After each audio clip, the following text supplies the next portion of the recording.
ఆయన మాట చాలు మనం బ్రతకడానికి, లోకంలో జీవించడానికి. ఆ మాట ఎంతో విలువైందో పరిశుద్ధాత్మ దేవుడు ఈరోజు ఆ మాట ద్వారా పరిశుద్ధాత్మ దేవుడు మనతో మాట్లాడనై ఉన్నారు. హల్లెలూయా, హల్లెలూయా. ఆసక్తి కలిగి వినుటకు వచ్చిన మీ అందరికీ కూడా ఆయన శ్రేష్టమైన నామంలో మరొకసారి వందనాలు. కొద్దిసేపు ఆయన మాటలో ఉన్నటువంటి మహత్యము, ఆయన మాటలో ఉన్నటువంటి శక్తి మనం కొద్దిగా మాట్లాడుకుని దేవుని వాక్యాన్ని ధ్యానించి మనము సభ ముగించుకుందాం.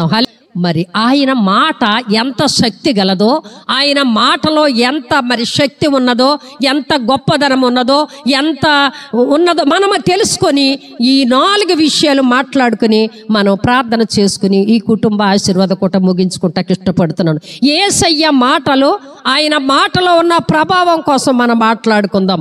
ఆయన మాటలో ఉన్న ప్రభావం ఏమై ఉన్నది అని మనం చూసినట్లయితే ఎబ్రీ గంధకర్త మరి అపోస్తలుడైన పౌలు ఎబ్రీ సంఘానికి వ్రాస్తూ అంటాడు, ఆయన తత్వము యొక్క, చూడండి, ఆయన తత్వము యొక్క మూర్తిమంతమునై ఉండి తన మహత్తు గల మాట చేత సమస్తమును నిర్వహించిన దేవుడు. హల్లెలూయా. చప్పలు కొట్టి దేవుని మహిమబద్ధ మాటను బట్టి, ఆ మాట ద్వారా పరిశుద్ధాత్మ దేవుడు ఇప్పుడు ఈ మధ్యాహ్న సమయంలో మనతో, నీతో, నాతో మాట్లాడి బలపరచునుగాక. హల్లెలూయా. ఆయన మాట చేత సమస్తమును చేసి ఉన్నాడు. హల్లెలూయా. ఒక్క మాట చేత సమస్తమును చేసి ఉన్నాడని ప్రియ సంగమా అపోస్తలుడైన పౌలు మాట్లాడుతున్నారు.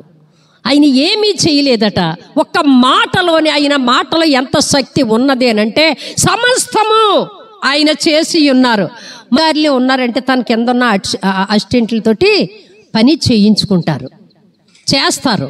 అది వాళ్ళకున్నటువంటి పొజిషన్లో ఉన్నటువంటి పని. కానీ మన యేసయ్య మాట, ఆయన నోట నుంచి వచ్చిన మాట ద్వారానే గొప్ప కార్యాలు చేశారట. హల్లెలూయా, హల్లెలూయా. ఆయన నోటిలోంచి వచ్చిన మాట ఎవరిని పంపలేదు, అక్కడికి ఎవరిని వాడుకోలేదు. నా యేసయ్య, నీవు నేను అయితే మనుషులను వాడుకుంటాం.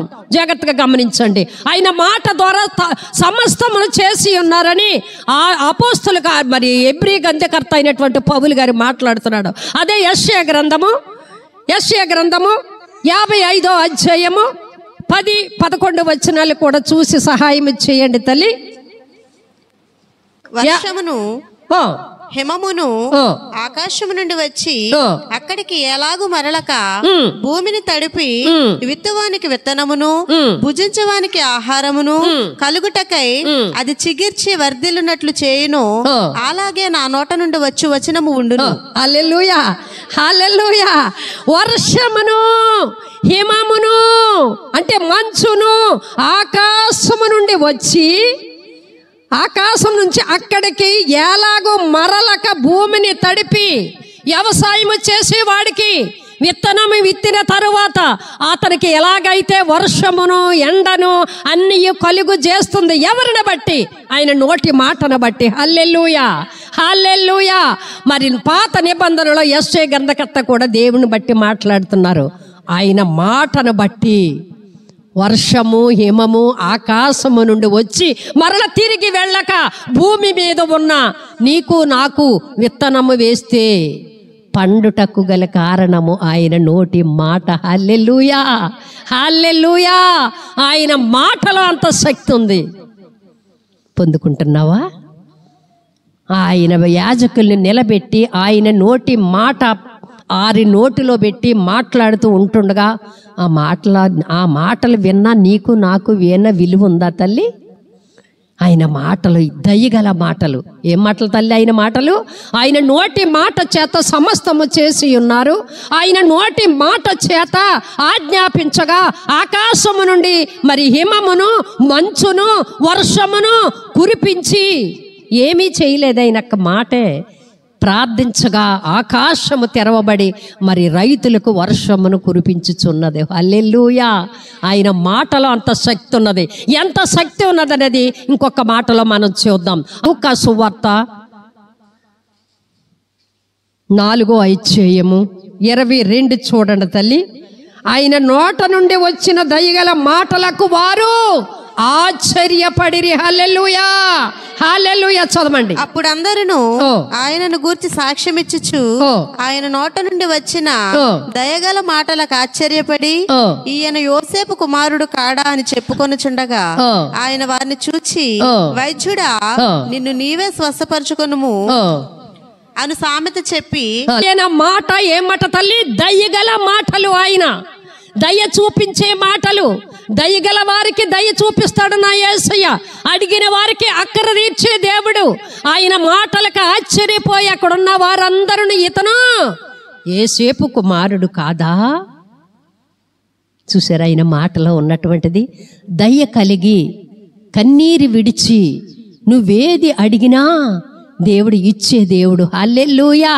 ఉన్నదా మనకే దయ? ఆయన మాట స్వస్థపరుస్తుంది, ఆయన మాట దయ చూపిస్తుంది అని నీవు నేను పూర్తిగా హృదయపూర్వకంగా నమ్మ కలిగిన వేళల ఆయన మాటలు యందు మనం నమ్మక ఉంచుతాము. హల్లెలూయా.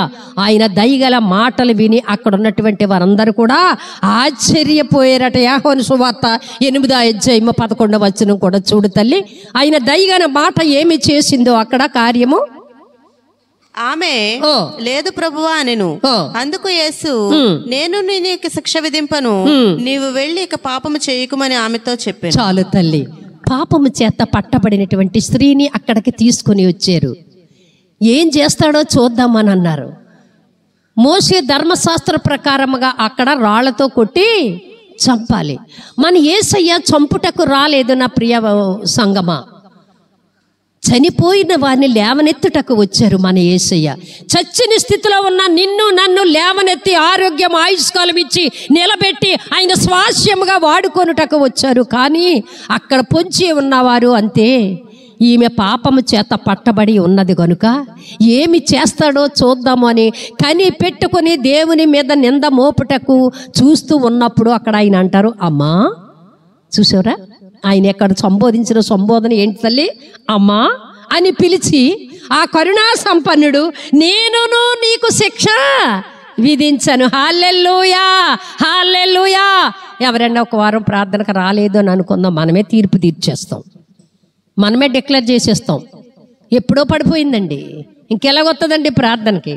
పలానా బూతులాడి మనమే చేసేస్తాము. కానీ అమ్మా ఆ మాటలో చూసారా, పాపంలో పట్టబడి శాపముతో ఉన్నటువంటి బిడ్డలు, విగ్రహార్థనకు జోగుచున్నటువంటి బిడ్డల్ని ఎప్పుడైనంత ప్రేమపూర్వకంగా క్షమించే దేవుడు మందిరానికి రారా? మందిరానికి రాని ఎప్పుడైనా జాలిగల మాట, దయగల మాట ఒక విశ్వాసిని తోడుకొని మందిరానికి వచ్చేయ తల్లి. ఆయన మాటలు దయగల మాటలు. అదైన దయతో ఆమెను క్షమించారు. ఎంత దయగల దేవుడు మనకు ఆలోచన చెయ్యండి. ఆ మాటలలో అంత శక్తి ఉన్నదని తెలిసి కూడా అక్కడ ఉన్న వారందరూ కూడా ఆయన మీద తప్పు పట్టాలని చూశారు. మధ్యాహ్న సమయంలో నా దయగల దేవుని మాటలు నువ్వు హృదయపూర్వకంగా అంగీకరించి ఉంటే, అంగీకరించి నువ్వు క్రిందకి దిగితే ఆ దయగల మాటలు నీ కుటుంబంలో కార్యము జరిగించును. హల్లెలూయా, హల్లెలూయా. అదే యోహాను సువార్త 12:47 చూడు తల్లి. ఆయన దయగల మాటలు ఇంకేమి చేసాయో, ఎవడైనను నా మాటలు వినియు వాటిని గైకొనకుండిన ఎడల నేను అతనికి తీర్పు తీర్చను. నేను ఈ లోకమునకు తీర్పు తీర్చుటకు రాలేదు. చాలు తల్లి. ఆయన మాటలు విని ఆ మాటల చొప్పున నడుచుకునే ప్రతి ఒక్కరికి కూడా దేవుడు తీర్పు తీర్చుటకి లోకానికి రాలేదు. నిన్ను కడిగి పరిశుద్ధపరిచి పవిత్రుడిగా చేసి ఆయనతో వెంట పెట్టుకుని తీసుకుని పోవడానికి ఈ లోకములకు వచ్చాడు. హల్లెలూయా, హల్లెలూయా. నేను ఈ లోకానికి తీర్పు తీర్చడానికి రాలేదు అని అంటున్నారు. అంటే ఈ లోకంలో దేవుడు తీర్పు తీర్చరు, కానీ పై లోకం అంటూ ఒకటి ఉందో ప్రియ సంగమ, జాగ్రత్తగా ఆలోచన చేయండి. పైనంటూ ఒక్కటి ఉందో, ఒక్క లోకము.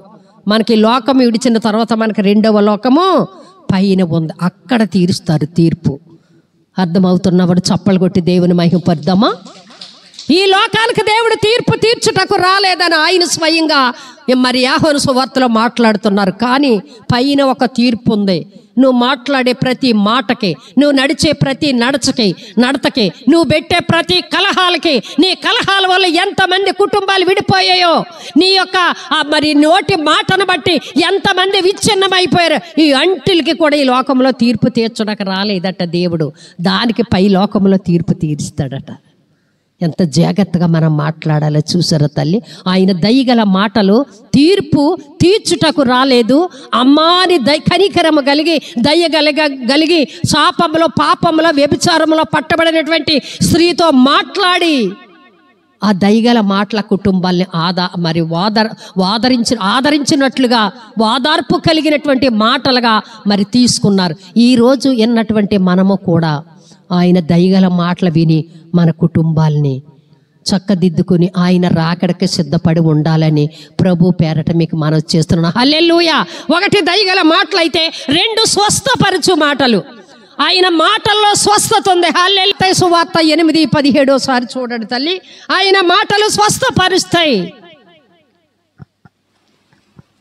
ఆయన మాటలు దెయ్యాల్ని వెళ్ళగొడతాయి. ఆయన మాట వలన దయ్యములను వెళ్ళగొట్టి రోగుల నెలను స్వస్థపరిచెను. చాలు తల్లి. ఆయన మాటలు నీ హృదయంలోనికి రానిస్తే, ఆయన మాటలు నీ కుటుంబంలోనికి రానిస్తే, యాజకులు మాట్లాడినప్పుడు ఆయన మాటలను శ్రద్ధగా వింటే ఆయన మాటలు ఏం చేస్తాయట? దెయ్యాల్ని వెళ్ళగొడతాయట. హల్లెలూయా. మన మాటకి దెయ్యాలు జడము, కానీ ఆ అభిషేకము మీ యాజకులకి ఇచ్చారు. అవునా కాదా? దెయ్యాల్ని వెళ్ళగొట్టే అభిషేకము, పాతాళానికి త్రొక్కే అభిషేకము, పాముల్ని తేళ్లని ఎత్తి పెట్టుకునే అభిషేకము మనందరికీ దేవుడు ఇచ్చారు. హల్లెలూయా. అందరికీ కూడా ఆటల మీద ఏలుబడి చేయమని ప్రభు వారు సెలవిస్తే, ఆయన నోటి మాటకి మనం లెక్క చేయకుండా మన మాటలే పైన ఉండాలని మనం చూస్తాము, కానీ ఆయన నోటి మాట ద్వారా దెయ్యాలు వెళ్ళిపోయాయట. హల్లెలూయా. అప్పుడు శిష్యులు వచ్చి అంటారు, దెయ్యాలు మీకు లోబడుతున్నా మాకెందుకు లోబడతాం లేదని అడిగినప్పుడు ప్రభువులు వారు స్వయంగా మాట్లాడిన మాటల, అయ్యి ఉపవాసము ద్వారానే సాధ్యము, కానీ ప్రొద్దున పుల్లిగా తినేసి వచ్చి 1 గంట వాక్యం అభోగానే శుక్రవారం ఉపవాసం అని చాటించుకుంటున్నాం. ఉపవాస దినం అని మనం ప్రకటన చేసుకున్న తర్వాత ఎవ్వరితోటి మనం మాట్లాడకుండా, అధిక సంభాషణ పెట్టుకోకుండా, మన పనుల రోజుకి పక్కన వాయిదా వేసుకొని నీవు ఎవ్వరికి తెలియకుండా రహస్యమందు నీ తండ్రికి ఉపవాసము చాటించుకోవాలట. హల్లెలూయా. 6 గంటలకు 7 గంటలకు వస్తున్నారు, శుక్రవారం వాక్యం అయ్యే వరకు ఉంటున్నారు. అది ఉపవాసం అని మనం అనుకుంటున్నాము. మన ఉపవాసం చూసి దెయ్యాలు నవ్వుతాయట. ఇదా ఉపవాసము? ఆ ఉపవాసాన్ని చూసి నా ప్రభులు వారు అన్నారు, ఉపవాసము ద్వారానే కానీ ఈ కార్యము దేని వల్ల సాధ్యము కాదన్నారు. హల్లెలూయా. హల్లెలూయా. అటువంటి స్వస్థపరిచే మాట, ఆ మాటకి దెయ్యాలు వెళ్ళగొట్టబడ్డాయి, రోగులు స్వస్థపరిచాడు దేవుడు. కేవలము ఆయన శక్తి గల మాటను బట్టి దెయ్యము పట్టుకుని ఉంటే, మీకు గుర్తుందో లేదో, ఇది అప్పుడు పెద్దయ్య గారు ఉన్నప్పుడు ఓన్లీ స్లాబ్ కిందే వేసాం. మన ఉద్యోగ కూటాలు ఉపవాస కూడికలు పైన పెట్టుకున్నాం. మీకు గుర్తుందా తల్లి? పైన పెట్టుకున్నాం. కింద మనకు చచ్చి పైన కూటాల విశాలంగా ఉంటుందని అక్టోబర్ ఉపవాస కూడికలు పైన పెట్టుకున్నాం. పైన పెట్టుకుంటే అయ్యగారు వాక్యం చెప్పారు. ఓ పాస్టర్ గారిని తీసుకొచ్చారు. మీరు జాగ్రత్తగా వినండి. ఓ పాస్టర్ గారిని తీసుకొచ్చిన తర్వాత ఒక విశ్వాసిలో ఆ యొక్క దెయ్యము పట్టిన చేష్టలో ఉంటే ప్రార్థన చేస్తాక ఆయన వచ్చారు. ప్రార్థన చేస్తాక వచ్చారు. మీ అయ్యగారి వెనకాల ఉన్నారు, నిలబడి ఉన్నారు, నేను ఉన్నాను అక్కడ. కానీ ఆయన వల్ల కాపోయింది, ఆయన వల్ల కాలేకపోయింది. సడన్గా మధ్యలో విడిచిపెట్టేసి భోజనం పెట్టేస్తే నేను వెళ్ళిపోతానని కిందకి వెళ్ళిపోయారు. ఆయన భోజనం పెట్టేయండి అమ్మగారు అన్నారు. ఇక్కడ ఈ మనిషిని సగమే దెయ్యము లోన ఉంటే మాట్లాడిచ్చేసి వెళ్ళగొట్టకుండా వదిలేశారు. అప్పుడు వచ్చిందండి నాకు దడ. మీరు ఆలోచన చెయ్యండి. అప్పటి వరకు కూడా దాని మీద ఉన్నటువంటి పవరు నేను ఉపయోగించడం కానీ, ఆ శక్తిని మనం పొందుకోవాలనే మరి అంత జ్ఞానంలోకి వెళ్ళలేదు. కానీ వాక్యం విని బోధించి వాక్యానుసారంగా జీవించి పరిశుద్ధంగా పవిత్రంగా జీవించి ఉంటేనే సంఘాన్ని మేము మేపగలదామో కాయగలదాం అనేటువంటి ఆ యొక్క పద్ధతిలో మేము ఉన్నాము. ఆయన కిందకి వెళ్ళిపోయినారు. ఈ మనిషిని ఇలాగ పట్టినటువంటి వాడిని ఇంటికి పంపిస్తే ఏ నూతులో గోతులో ఎక్కడ పడతాదో తెలీదు. తీసుకుని పొద్దున నా మందిరానికి తీసుకురండి అని అన్నారు. రోషము కలిగి ప్రార్థించి ఆయన కింద ఉండమని ప్రభువా. అప్పుడు వచ్చిందండి అసలైన ప్రార్థన. ఇది ప్రార్థన ఉపవాసము ద్వారానే కానీ దేని ద్వారా మీరు వెళ్ళగొట్టలేరని ప్రభు ఆడినటువంటి పలికినటువంటి మాటకి నేను ఆ సందర్భంగా నేను చెప్తున్నాను. సచ్చా ఏం చేద్దామమ్మా అన్నారు. అయ్యగారు నోటంటే ఆ మాటే వస్తుంది, నన్ను పిలవాలనంటే. ప్రార్థన చేద్దాం, మీరు తొందరపడకండి. అటువంటి శక్తిని ఈ ప్రభువా ఆయన విడిచిపెట్టారు. ఇప్పుడు మేమేమీ చేయలేము ప్రభువా, మీ నామం అవమానం పడుతుంది. అది బయటికి వెళ్ళిపోయిన తర్వాత ఎన్ని అపనిందలు మీ మీద వేస్తుందో ప్రభు అని యేసు నామంలో ప్రార్థన చేసిన తర్వాత కేవలం అయిన కృపలో వెళ్ళగొట్టబడింది. హల్లెలూయా, హల్లెలూయా. చప్పలు కొట్టి దేవుని మహిమపడదు. అప్పటి వరకు కూడా ఆ స్వస్థత, ఆ ప్రార్థన, ఆ విడుదల ఉన్నదని మేము అరగలేకపోయాం. దీనివల్ల ఎప్పుడు ఇంటికి వెళ్ళిపోదామా, ఎప్పుడు ఇళ్ళకి ఉపవాసం అనుకున్నాం, భోజనం చేసేద్దామా, ఎప్పుడు పనులు చక్క పెట్టుకుందామా అని ఆలోచన మందిరానికి వచ్చినప్పుడు మనకు రాకూడదు తల్లి. ఎప్పుడు విడిచిపెడితే 9 అయిపోతే భోజనం చేద్దామని ఉండకూడదు. మన ఉపవాసం ఉన్నామంటే ఇది మనం పొందుకోవాలి ప్రభు. అప్పటి వరకు నేను లేవను ప్రభు అని ఆ మంచి దీక్షలో ఉంటేనే మనం ఉపవాసం చేయాలి. హల్లెలూయా. ఆ ఉపవాసం ఉన్నప్పుడే పరిశుద్ధాత్మ దేవుడు అక్కడ ఏమి చేశారు, స్వస్థపరిచారు, దెయ్యాల్ని వెళ్ళగొట్టారు, గొప్ప కార్యం అక్కడ చేయగలిగారు. దయగల మాటలు మనం నమ్మిన ఎడల. హల్లెలూయా. ఆయన దయగల మాటలంత శక్తి ఉంది. ఆయన మాటలు మనం నమ్మి మన హృదయంలో ధ్యానించి భద్రపరుచుకొని ఇంటికెళ్ళి ఆ మాటలు మనము ఉపయోగించినప్పుడు స్వస్థపరచు ఆత్మ మన మధ్య అల్లాడుతుంది. 107వ కీర్తన 20వ వచనం కూడా ఒక్కసారి మనం చూచి పరిశుద్ధాత్మ దేవుని ద్వారా నాకు సహాయం చేయండి తల్లి. ఆయన తన వాక్కును పంపి వారిని బాగు చేసెను.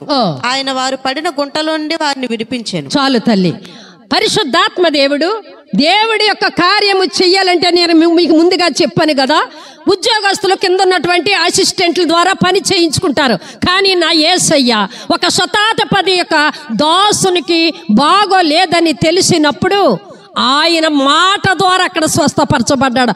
ఆయన ఇంటికి వెళ్ళలేదు, అక్కడ దాసుని దగ్గరికి వెళ్ళకపోయినప్పుడు కూడా దాసుని యొక్క దాసుడు, శతాధిపతి యొక్క దాసుడు దేవుని నోట నుండి వచ్చు ప్రతి మాట నుండి కూడా శక్తి గలదని, దయగలదని, స్వస్థపరచు మాట అని నమ్మి వెంటనే అక్కడ ఆ దాసుడు స్వస్థపరిచినట్లుగా మనకు లేఖన భాగంలో సెలవిస్తుంది. అక్కడ అంటారు, ప్రభు మాట మీరు వెళ్ళు, అతను బాగుపడతారు అని అంటే అక్కడ పనివారు అంటున్నారు శతాధిపతితో, నువ్వు శ్రమ పుచ్చుకోవద్దు, నువ్వు శ్రమ తీసుకోవద్దు, దాసుడు చనిపోయాడు, ప్రభువుని ఇబ్బంది పెట్టొద్దు. అలా అవిశ్వాసపు మాటలు చూసారా? ఆనాడు అక్కడ ఉన్న అవిశ్వాస మాటలు అంటున్నా, ఇప్పుడు మనకు లేవా? ఇప్పుడు ఉన్నాయి. వాక్యము వింటున్నాము కానీ నీ బిడ్డల చుట్టూ కంచి వెయ్యి తల్లి. ఆ కంచి దాటి సాతానుడు లోనికి రాకుండాలంటే ఆ దొడ్డిలో నీ యొక్క వస్తువు ఉండాలి, ఆ దొడ్డికి ఆ బిడ్డకి కాపలా ఉండాలి అని అంటే, నీ రక్తము కంచిగా వెయ్యాలి అని అంటే ఆ దయగల మాటలు యాజకులు వివరించుచుండగా ఎంతమంది మనం వింటున్నాం తల్లి, ఎంతమంది మనం ఆచరణలో పెడుతున్నాము? మీకు ఇప్పుడు మీకు తెలీదు. ఎన్ని ఉదాహరణలు చెప్పినా, వాక్యము చెప్పినా, మేము పెంచని పెంపకాలం మీకు చెప్పినా ఇప్పుడు మీకు అర్థం కాదు.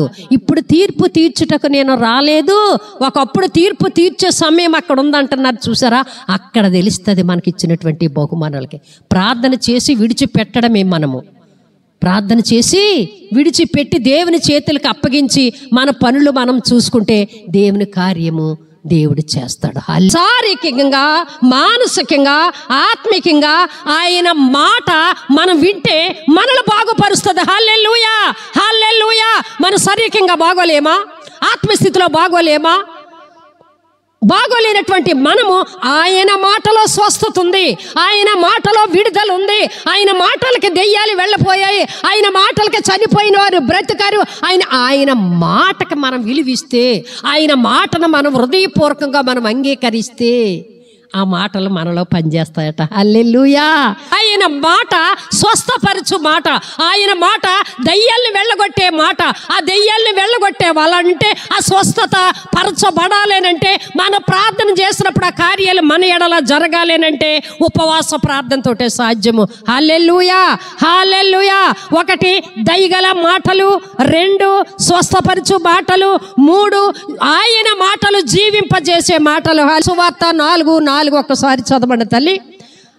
మనుష్యుడు రొట్టె వలన మాత్రము కాదు గాని దేవుని నోట నుండి వచ్చు ప్రతి మాట వలనను జీవించునని వ్రాయబడి ఉన్నదనను. హల్లెలూయా, హల్లెలూయా. పరిశుద్ధ ప్రభువులు వారు స్వయంగా మాట్లాడుతున్నారు. పత్రికల్లో అయితే, పత్రికల్లో చూస్తే ఆది అపోస్తులు మాట్లాడినట్లుగా మాట్లాడతారు. అక్కడ ఆది అపోస్తులు అనుభవపూర్వకంగా పత్రికల్లో వ్రాశారు. నన్ను చూసి నడవండి, నేను ఈ సంఘానికి ఇలా చెప్పాను అని పౌలు గారైనా పేతురు గారైనా అందరూ కూడా. కానీ సువార్తలో నిజముగా పరిశుద్ధాత్మ దేవుని యొక్క ఆవేశముతో దేవుడే స్వయంగా మనతో మాట్లాడారు. సువార్తలో 4 కూడా దేవుడు మాట్లాడినటువంటి మరి సంఘటనలే వ్రాయబడి ఉన్నాయి. హల్లెలూయా, హల్లెలూయా. మానవుల్లో 3 లిఖితమై ఉన్నాయి మన శరీరంలో. మీరు జాగ్రత్తగా అర్థం చేసుకోండి. మానవుని యొక్క శరీరంలో దేవుడు మాత్రమే కాదు కానీ మానవుడు త్రిత్వమై ఉన్నాడు. హల్లెలూయా. మన యేసు ప్రభులు వారు త్రిత్వమై ఉన్నటువంటి దేవుడే కాదు, మానవుల్లో కూడా త్రిత్వమై ఉన్నాము మనము. ఎవరు అని చూస్తే 1 శరీరము, 2 ప్రాణము, 3 ఆత్మ.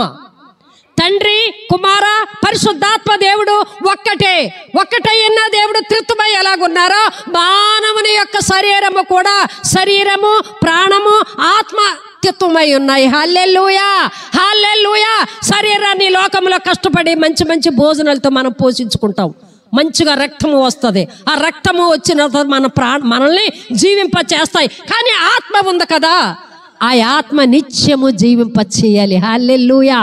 ఒక్కనాడు నువ్వు ప్రార్థనకు రాకపోతే ఆ ఆత్మను చంపేసినట్టే లెక్క. దేవుని మాట నీ హృదయంలోకి రానియకుండా నీ మాట చొప్పున నీవు జీవిస్తే ఆ దేవుని ఆత్మను చంపినట్టే లెక్క. ఈ 3 జీవింప చేసి ఉన్నదే శరీరము. శరీరాన్ని మంచి బట్టలతో, మంచి సువాసన కలిగినటువంటి పెర్ఫ్యూమ్తో పోషించుకుంటున్నాము. అవునా? మనం తిన్న ఆహారాన్ని బట్టి, మనం తీసుకున్నటువంటి ఆహారాన్ని బట్టి మంచి రక్తము, మనకి ప్రాణము జీవింపచేస్తుంది. మరి ఆత్మ మాట ఏంటి? నిత్యము ఆత్మ నీలో నాలో జీవింప చేయాలి అని అనుంటే నీ కొరకు యాజకుల్ని ఏర్పరిచారు. ఎవరిని ఏర్పరిచారు? ఆత్మ జీవింప చెయ్యాలంటే మనం జీవింప చేయలేము. ప్రతి ఆదివారము, ప్రతి శుక్రవారము, ప్రతి ఉపవాస కూటిల్లో, ప్రతి ఒక్క స్వస్థత కుటుంబ ఆశీర్వాద కూడికల్లో నీకు వాక్యము వినబడుచుండగా నీ ఆత్మను జీవింప చేయాలంటే ఆ చెప్పిన వాక్యము నీ ఆత్మ బతికింప చేస్తుంది. హల్లెలూయా. జీవింప చేస్తున్నాము మనము. త్రిత్వమై ఉన్నటువంటి దేవుడు మానము కూడా త్రిత్వమై ఉన్నాడు. హల్లెలూయా. ఆ ఆత్మ చనిపోయిందని అనుకోండి, నువ్వు దేవుని బిడ్డవు కాదు, నేను దేవుని బిడ్డ కాదు. ఆత్మ దేవుడు దయచేసినటువంటి ఒక వరము మనకి. ఆ దేవుని ఆత్మ ఎప్పుడైతే జీవింపచేయు ఆత్మ మనలోకి పెట్టాడో దేవుడు, ఆ జీవాత్మను ఎప్పుడైతే మనకు ఊదారో మనం జీవింపగలగను, చలనము కలిగి మనం ఉన్నాము. వెంటనే దేవుని ఆత్మ కూడా మనలో పెట్టారు. హల్లెలూయా. నీవెప్పుడైతే యేసయ్య రక్త ద్వారంలో కడగబడి ఉన్నావో, యేసే నిజమైన దేవుడు అని, లోకాన్ని చూడను, లోకములో ఉన్నాయన్నీ కూడా నేను సిలువ వేసేస్తున్నాను, లోకము నాకు విరోధముగా అయ్యినది, నాకు దేవుడు కావాలి అని నువ్వు ఎప్పుడైతే దేవుణ్ణి అంగీకరించి బాప్తిసం పుచ్చుకొని ఉన్నావో దేవుని ఆత్మ నీలో పనిచేస్తుంది. హల్లెలూయా, హల్లెలూయా. నువ్వు వట్టివాడవు కాదు, దేవుని ఆత్మ నీలో ఉన్నది. ఆ ఆత్మను దినదినము కాపాడుకుంటూ ఉండాలనంటే యాజకులు చెప్పే వాక్యము వల్లనే ఆత్మ కాపాడుతుంది. హల్లెలూయా.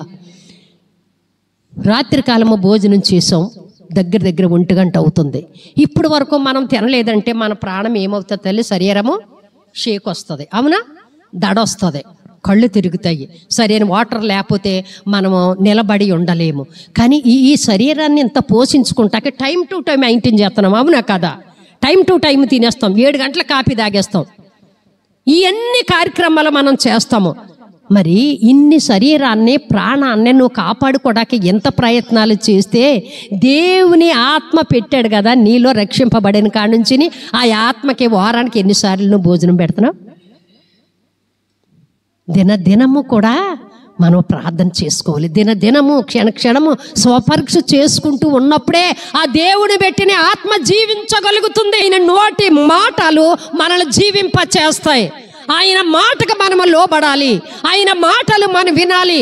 ఎప్పుడైతే ఆయన మాటలు వింటామో మనలో మూడో వ్యక్తి ఉన్నాడు చూసారా, ఆత్మ, జీవింపగలగా ఆత్మగా మనకు ఉంటుంది. హల్లెలూయా. ఆ ఆత్మ జీవించి మనలో ఉండకపోతే మనం చచ్చిన వారితో సమానము, లోకములో ఉన్నవారితో మనం సమానము. కానీ దేవుడు ఆ ఆత్మ ఎప్పుడైతే పెట్టారో ఆ ఆత్మ తండ్రి, కుమార, పరిశుద్ధాత్మ దేవులు ఎలాగ త్రిత్వమై ఉన్నారో నీలో నాలో ఉన్నవాడు కూడా త్రిత్వమై మానవుడు ఉన్నాడు. హల్లెలూయా. ఆయన మాటలు జీవము గలగ. యోహాను సువార్త 4వ అధ్యాయము 50వ వచనం ఒక్కసారి చూడు తల్లి. యేసు, నీవు వెళ్ళుము, నీ కుమారుడు బ్రతికి ఉన్నాడని అతనితో చెప్పగా ఆ మనుషుడు యేసు తనతో చెప్పిన మాట నమ్మి వెళ్ళిపోయాను. అతడింకా వెళ్ళుచుండగా అతని దాసులు అతనికి ఎదురుగా వచ్చి అతని కుమారుడు బ్రతికి ఉన్నాడని తెలియజెప్పారు. లూకా సువార్త 8వ అధ్యాయము 54, 55 వచనాలు. అయితే ఆయన ఆమె చెయ్యి పట్టుకుని చిన్నదానా లెమ్మని చెప్పగా ఆమె ప్రాణము తిరిగి వచ్చెను గనుక వెంటనే ఆమె లేచెను. హల్లెలూయా. ఆయన మాట ద్వారా యాయీరు కుమార్తె చనిపోయింది. యాయీరు కుమార్తె చనిపోతే అక్కడ ప్రభువుల వారు వెళ్ళి మాట చొప్పున ఆమెను బ్రతికించాడు. మాట చొప్పున శతాధిపతి దాసుడు బ్రతికాడు. హల్లెలూయా. ఆయన మాటలు అంత శక్తి ఉన్నది.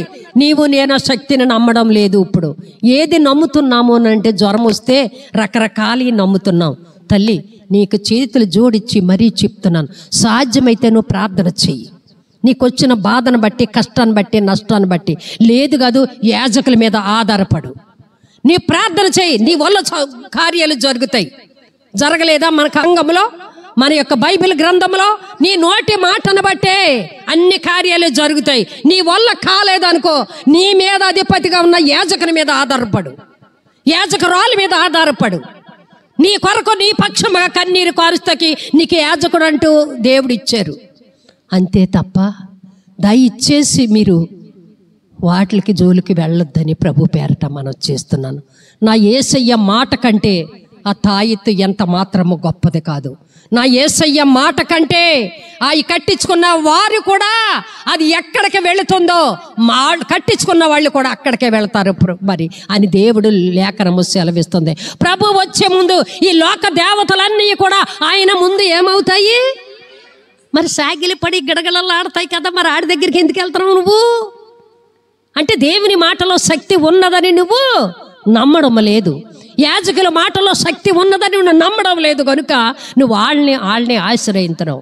ఆ ఇంకా తీసుకెళ్ళి పిండి పిండి పిండి నిన్ను మరణానికి అప్పగిస్తుంది. కానీ నా యేసయ్య మరణించిన వారిని బ్రతికించుటకు వచ్చినటువంటి మాటలు, జీవింపచేయి వచ్చినటువంటి మాటలను నమ్మిన ఎడల యాయీరు కుమార్తె ఎలాగైతే చనిపోయిన బ్రతికిందో అక్కడ పేతురు గారు అంటారు శిష్యుడైన పేతురు ఆయన మాటలు విని ఆయన మాటల్లో శక్తి ఉందని గుర్తించి నీవే నిత్య జీవపు మాటలు గలవాడవని నమ్మాను. హల్లెలూయా, హల్లెలూయా, హల్లెలూయా.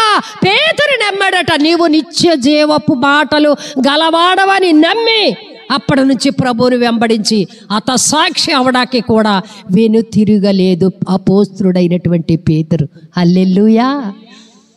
ఎన్నో గొప్ప కార్యాలు చెయ్యగలిగాడు పేతురు.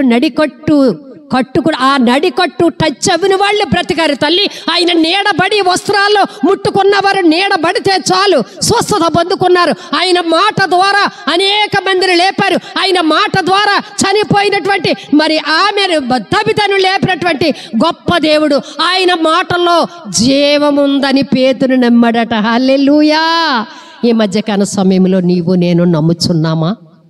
నువ్వేదైనా చేయగల శక్తిమంతుడు ప్రభువా. ఆయనకు విడిచిపెట్టాలంతే. మనము ఆయన దయగల మాటలు మనం నమ్మాలి. ఆయన మాట బై నుంచి వచ్చి భూమిని తడిపి రైతులకి పంటనిచ్చుటకు నీరు మళ్ళా ఎగిరి ఆవిరయ్యే దేవుని దగ్గరికి వెళ్ళిపోకుండా ఆయన నోట నుంచి వచ్చినటువంటి మాట భూమి మీద నీటిని మరి మంచుని హిమమును కురిపించి వెళుతుందని యెషయా గ్రంథము ద్వారా మనము తెలుసుకున్నాం తల్లి. ఆయన మాట ద్వారా ఆయన నోట నుంచి వచ్చిన మాట ద్వారా సమస్తము కలిగిందని ఆ అపోస్తలుడైనటువంటి పౌలు ఎబ్బీ పత్రికతో మాట్లాడుతున్నారు. అదే ఆయన మాట ద్వారా మరి ఆయన మాటలో శక్తి ఉన్నదని శతాధిపతి అయినటువంటి దాసుడు బ్రతికి ఉన్నాడు. యాయిరు కుమార్తె బ్రతికి ఉన్నది. ఇలాగ చెప్పుకొని పోతే భూమి మీద 32 సంవత్సరాలు 3.5 సంవత్సరాలు దేవుడు చేసిన ఎన్నో అద్భుత కార్యాలు తన తర్వాత తరం అయిపోయిన తర్వాత ఆది అపోస్తలుడు గొప్ప కార్యాలు చేశారు. హల్లెలూయా. ఆయన నోటి మాట మీద ఆధారపడి ఉన్నారు కాబట్టి ఆది అపోస్తలుడు గొప్ప కార్యాలు చేసి సంఘాలని నింపారు, సంఘాలని కట్టారు. హల్లెలూయా. ఆయన మాటలో నిజము లేదని తోమ 12 మందిలో ఒక శిష్యుడు తోమ నమ్మలేదు. ఆయన లెగిస్తాడని నమ్మలేదు. లెగిసి మన దగ్గరికి వస్తాడని అప్పటికి నమ్మారు. కానీ ఆయన చనిపోగా ఆయన మాటలు మర్చిపోయినటువంటి తోమ, మేము ఇక్కడ ప్రభువుని చూసాం తోమ, నువ్వు లేవు తోమ అని అన్నప్పుడు ప్రభువుకు ఆ మాట తెలిసిన తర్వాత సర్వంతర్యామి కదా, నువ్వు ఏం ఆలోచిస్తున్నావు, నేను ఏం ఆలోచించి వాక్యం చెప్తున్నామో నీ ఆలోచనలు నా ఆలోచనలో పసిగట్టగలుగుతుంటే దేవుడు సర్వంత సాధ్యమైంది ఏమీ లేదు. తోమా ఇలాగా అనుమానం పడుతున్నాడని తోమా దగ్గరికి వచ్చినప్పుడు, తోమా అల్ప విశ్వాసివై ఉన్నావు, చూచి నమ్మిన వారి కంటే చూడక నమ్మిన వారు ధన్యులు. తోమా, నా వేలిలో నా చేతులు గ్రాయాల్లో వేలు పెడితేనే కానీ చూడనండి అన్నావు కదా తోమా, ఇదిగో చూడు అని 2 చేతులు పెట్టి చూపించినప్పుడు ప్రభువా ఆయన మాట పట్టుకొని విగ్రహారాధనైనటువంటి మన భారతదేశానికి వచ్చి అనేక సంఘాలు కట్టి ఈ రోజున భారతదేశంలో సంఘముగా క్రైస్తవుగా మనం కూర్చుని మాట్లాడుకుని మీటింగులు పెట్టుకొని ఇంత స్వేచ్ఛగా దేవుని ఆరాధిస్తున్నామంటే గల కారణము ఒకప్పుడు దేవుని మాటలు నమ్మనటువంటి తోమ నిజముగా ఆయన గాయాల్లో చెయ్యబెట్టి నమ్మి భారతదేశానికి వచ్చి అనేక సంఘాలు కట్టి బల్లెములతో పొడవబడి హతసాక్షయ్యాడు. హల్లెలూయా. హల్లెలూయా. ఇప్పటి వరకు దేవుని మాటలో శక్తి లేదని నువ్వు అనుకున్నావేమో, ఈ మాటలు విని ఆ దయగల మాటలు ఏమైనా చేస్తాయని నువ్వు నమ్మిన ఎడల సంఘాన్ని నేను నింపుతావు నీ నోటి మాటను బట్టి, సంఘాన్ని అభివృద్ధి చేస్తావు నీ నోటి మాటను బట్టి, నువ్వు కార్చిన కన్నీరు బట్టి దేవుని సంఘ సరిహద్దులు విశాలపరుస్తావు నీవు నమ్మిన ఎడల. హల్లెలూయా. హల్లెలూయా. ఆశీర్వదించే మాటలు నేను ముగిస్తాను. ఇంకొక మాట మాట్లాడుకొని ఆశీర్వదించే మాటలు. హల్లెలూయా.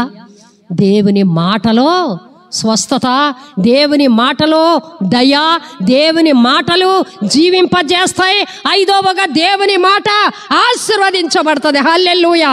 లూకా సువార్త 5వ అధ్యాయము 10వ వచనము చూడండి తల్లి. ఆ కరువుగా మనం ముగించుకుందాం. అలాగున సీమోనుతో కూడా పాలువారైన జెబెదయి కుమారులకు యాకోబును యోహానును విస్మయముందిరి. అందుకు యేసు, భయపడకము, ఇప్పటి నుండి నీవు మనుషులను పట్టువాడవై ఉందువని సీమోనుతో చెప్పాను. హల్లెలూయా. హల్లెలూయా. ప్రభు వెళ్ళిపోయిన తర్వాత మరలా యథావిధికి వెళ్ళిపోయారు. ఆదివారము ఆరాధన ఉంటున్న వారిని మనం ఉంటున్నాము. సోమవారం ఏదైనా వచ్చిందంటే లోక కార్యక్రమాలకు వెళ్ళిపోతున్నాము. నేను మారు మనసు పొందాను, బాప్తిసం పొందుకున్నాను, ఇటువంటి విషయాలకి నేను రాను, దయచేసి నన్ను ఏమీ అనుకోవద్దు, ఇటువంటి కార్యాలకి నన్ను పిలవద్దని దయచేసి మీ గుండెల మీద చెయ్యేసుకుని చెప్పండి. ఎవరన్నా అనగలుగుతున్నారా?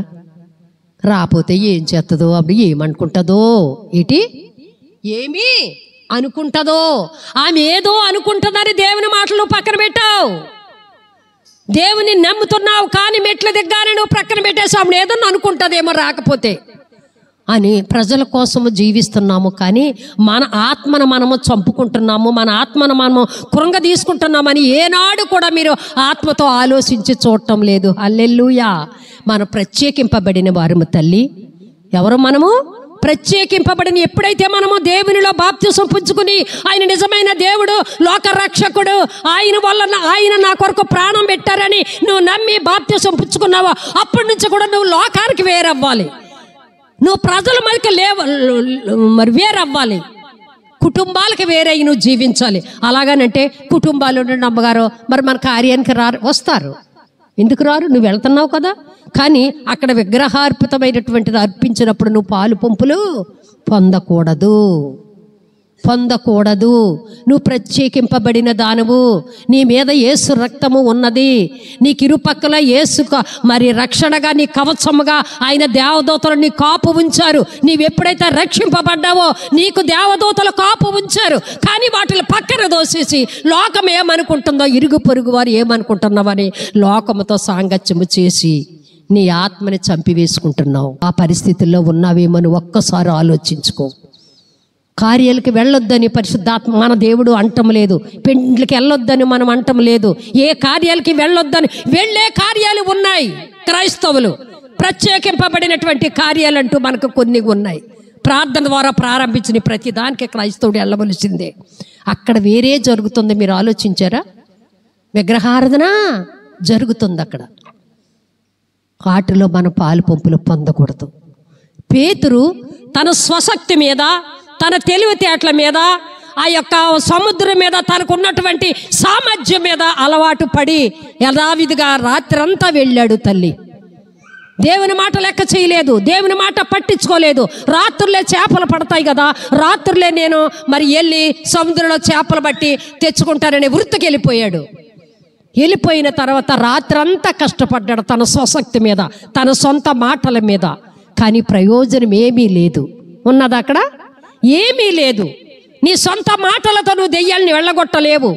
నీ సొంత తెలివితేటలతో నువ్వు కన్నీరు కార్చలేవు. దేవుడు మరి దుఃఖించు ఆత్మ, కన్నీరు కార్చే ఆత్మ, పశ్చాత్తాపపడే ఆత్మ నీలో పని చేయాలంటే నీవు దేవుని మాటలు వినాలి. హల్లెలూయా. తెగ కేకలేస్తారు, మందిరాలకు వచ్చి తెగ ప్రార్థన చేస్తారు. ఒక కన్నీటి బొట్టు కూడా కారదు. ఒక పశ్చాత్తాపంతో కూడినటువంటి ప్రార్థన రాదు. ఎలా వెలిగా మనము పద్యాలు ఎలాగైతే అప్పగిస్తామో అలాగ అప్పగించేసుకుంటాం తప్ప మందిరంలో ప్రార్థన అంటే నీవు చేసిన ప్రార్థన పరలోకం వెళ్తుంది. మనం చెప్పాను కదా, నీవు స్తుతి ఆరాధన చేస్తే పరలోకం ఉన్న పరిశుద్ధాత్మ దేవుడు నీ ముందు దిగుతారు. హల్లెలూయా. అది ఆరాధన, అది స్తుతి ఆరాధన. దేవుని గణపరచడం, అది దేవుని మహిమపరచడం. అది ప్రార్థన ఉంది చూసారా? నువ్వు చేసిన ప్రార్థన బట్టే పర్లకి పైకి వెళుతుంది. నువ్వు పశ్చాత్తాపం కలిగి విరిగినటువంటి హృదయంతో ప్రార్థన చేసి నీ యొక్క కన్నీరు కార్చి దేవుని సన్నిధి యథార్థముగా ఒప్పుకొని ప్రార్థన చేస్తే ఆ ప్రార్థన దేవదూతల పైకి తీసుకుని వెళ్ళి ఆ ప్రార్థనకి ప్రతిఫలం పంపుతారు. ఇన్ని సంవత్సరాలు మనం ప్రార్థన చేస్తున్నాము మన సొంత తెలివితేటల మీద ఉపయోగించి. నేను తప్పు చేశానేమో, నేను ఇలాగ అన్నానేమో, ఎన్ని చోట్లకి వెళ్ళానేమో. తెలీదా నీకు? నాకును తల్లి ఒకసారి ఆలోచించండి. ఇంకెప్పుడు అదే ప్రార్థన మార్చుకుందాం. ప్రభువా, సత్యంగా నేను సత్యవత్తు బూతులు ఆడాను, క్షమించు ప్రభువా. ఆవేశపడిపోయాను ప్రభువా, దయతో క్షమించు. నేను కంట్రోల్ తప్పిపోయాను, మరలా మాటలు నా నోటుకు రాకూడదు ప్రభువా అని విలపించి నువ్వు పశ్చాత్తాపపడి ప్రార్థన చేస్తే మరలా నీ నోటి నుంచి ఆ మాటలు నా దేవుడు రానివ్వడం. కానీ పశ్చాత్తాపం లేదు, కన్నీరు లేదు. యథావిధిగా పద్యాలు అప్పగించుకున్నట్టు ప్రభు సన్నిధులు అప్పగించేసి వెళ్ళిపోతున్నాం. యథాపద అన్నట్టుగా మనం పాపంలో పడిపోతున్నాం. నీ ప్రార్థన నా ప్రార్థన అలా ఉండకూడదు. మన సొంత ప్రార్థన ఇది. దేవుని మీద ఆధారపడి ప్రార్థన చేద్దాం. ప్రభువా, నేను నీకు అప్పగించుకుంటున్నాను ప్రభువా, నీకు సాగిలి పడిపోతున్నాను ప్రభువా అని మనం ప్రార్థన చేస్తే గొప్ప ఆశీర్వాదాలు పొందుకుంటాం. హల్లెలూయా. పేతురు యొక్క 5 లోక సువార్త 5వ అధ్యాయంలో పేతురు తన స్వశక్తి మీద ఆధారపడి వల వేశాడు, కానీ ఏమీ పొందుకోలేకపోయాడు. ప్రభువులు వారు వచ్చారు, ప్రభు మాట విన్నాడు. నా మాట చొప్పున వల వెయ్యండి అన్నాడు. హల్లెలూయా. ఆ మాటలోనే ఉంది శక్తి. హల్లెలూయా. దేవుని మాటలోనే ఉంది. ప్రభువా, ఇలా బయటికి వెళ్తున్నాను, ఫలానావ తక్కకి వెళ్ళనా ప్రభువా? వెళ్ళొద్దు, వెళ్ళకూడదు అనేది ప్రభువే చెప్తారు నీకు. మనం ప్రభువుని అడగం. ఆటో వెళ్ళిపోతుంది, వాళ్ళు అందరూ ఎక్కేస్తున్నారని గబగబ కుర్చీలు సర్దేసుకుని డబ్బులు పుచ్చేసుకుని వెళ్ళిపోయి వాళ్ళతో అన్యాచారాల కార్యక్రమంలో మరి మునిగిపోయి ఏకీభవించి తిరిగి వచ్చేస్తాం. అది నీకు ఊరయ్యి పట్టుకుంటుంది నిండేదో ఒక్క రోజున. హల్లెలూయా. క్రైస్తవులు ఉండబట్టి చోటన ఉండాలి. దేవుని మీద ఆధారపడి వల వేశాడు కాబట్టి విస్తారమైనటువంటి చేపలు, అప్పుడు పల్లీలు అయినప్పటికీ, వారి జాలర్లు అయినప్పటికీ ఎప్పుడు అటువంటి చేపలు పట్టడము వారి జీవితంలో చూడలేనటువంటి ఆశీర్వాదాలు అక్కడ ఉన్నటువంటి పేతురు చూశాడు. హల్లెలూయా, హల్లెలూయా. నువ్వు నిజముగా దేవుని మీద ఆధారపడి నువ్వు ప్రయాణం చేస్తే ఈ రోజు లెగ్చాను ప్రభువా, ఏం చేయమంటావు, ఏం చేయమంటావు ప్రభువా? అడిగావా దేవుణ్ణి? ఎప్పుడైనా దేవుణ్ణి అడిగావా? అడిగి మనం ప్రార్థన చెయ్యాలి, అడిగి మనం ముందుకు ఇవ్వాలి. అది ఇష్టమైతే దేవుడు ముందుకు నీ ప్రయాణం కొనసాగిస్తారు. ఇష్టం లేదు, నీకు జవాబు రాదు. ఇష్టం లేకుండానే వేశాడు. ప్రభువా, నా కష్టం నీకు తెలదయ్యా, నేను పడ్డాను రాత్రి అంతా నిద్ర లేక కష్టపడ్డాను, కానీ ఆయన ఒక్క మాట అంటాడు అక్కడ, నీ మాట చొప్పున, హల్లెలూయా, నీ మాట చొప్పున వల వేస్తున్నాను అన్నాడు పేతురు.